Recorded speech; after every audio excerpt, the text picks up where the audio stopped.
పోతే దర్గప్పకు వైద్య పరీక్షలు నిర్వహించండి ఆ నివేదికలు మా ముందు ఉంచండి. కర్నూలు ప్రభుత్వ ఆసుపత్రి సూపరింటెండెంట్కి హైకోర్టు ఆదేశం.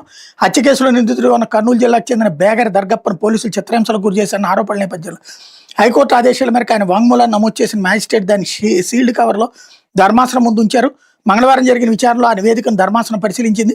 మరోవైపు దర్గప్ప చికిత్సకు సంబంధించిన నివేదికను బుధవారానికి సీల్డ్ కవర్లో తమ ముందుంచాలని కర్నూలు ప్రభుత్వ ఆసుపత్రి సూపరింటెండెంట్ని ఆదేశించింది. ప్రస్తుతం దర్గప్ప జ్యుడిషియల్ కస్టడీలో భాగంగా జైల్లో ఉన్నందున అక్కడికి వెళ్లి వైద్య పరీక్షలు చేయాలని సూపరింటెండెంట్కి స్పష్టం చేస్తూ ఒకవేళ చికిత్స అవసరమైతే ఆసుపత్రికి తరలించాలని సూచించింది. విచారణ బుధవారానికి వాయిదా వేసింది అన్నటువంటిది హైలైట్ చేశారు. అయితే ఖతార్ ప్రమాద మృతుల్లో 3 తమిళనాడు వాసులు. ఖతార్లోని గ్యాస్ క్షేత్రం ఆదివారం రాత్రి సంభవించినటువంటి పేలుడు ఘటనలో మృతి చెందిన వారిని 3 తమిళనాడులోని తిరునెల్వేలి జిల్లా వాసులు గుర్తించారన్నటువంటి వార్తని హైలైట్ చేశారు. ఇకపోతే కిరాణా కొట్టు నుంచి డేటా సెంటర్ వరకు సింగిల్ పోర్టల్తో అనుమతులు.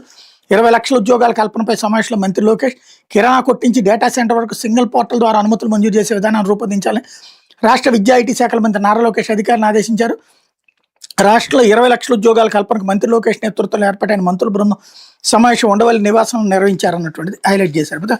పుష్కర్ పంచాయతీగా మునికూడలి ఉప ముఖ్యమంత్రి చొరవతో 7 కోట్లు. తూర్పుగోదావరి జిల్లా సీతానగరం మండలంలోని మునికూడలి గ్రామం ఆదర్శ పుష్కర్ పంచాయతీగా రూపుదిద్దుకోబోతుంది. అక్కడ సప్తఋషి ఘాట్ని పర్యావరణహితంగా తీర్చిదిద్దడంతో పాటు గ్రామ సమగ్రాభివృద్ధికి అన్ని శాఖల సమన్వయంతో ఉప ముఖ్యమంత్రి పవన్ కళ్యాణ్ 7 కోట్ల నిధులు మంజూరు చేయించారు.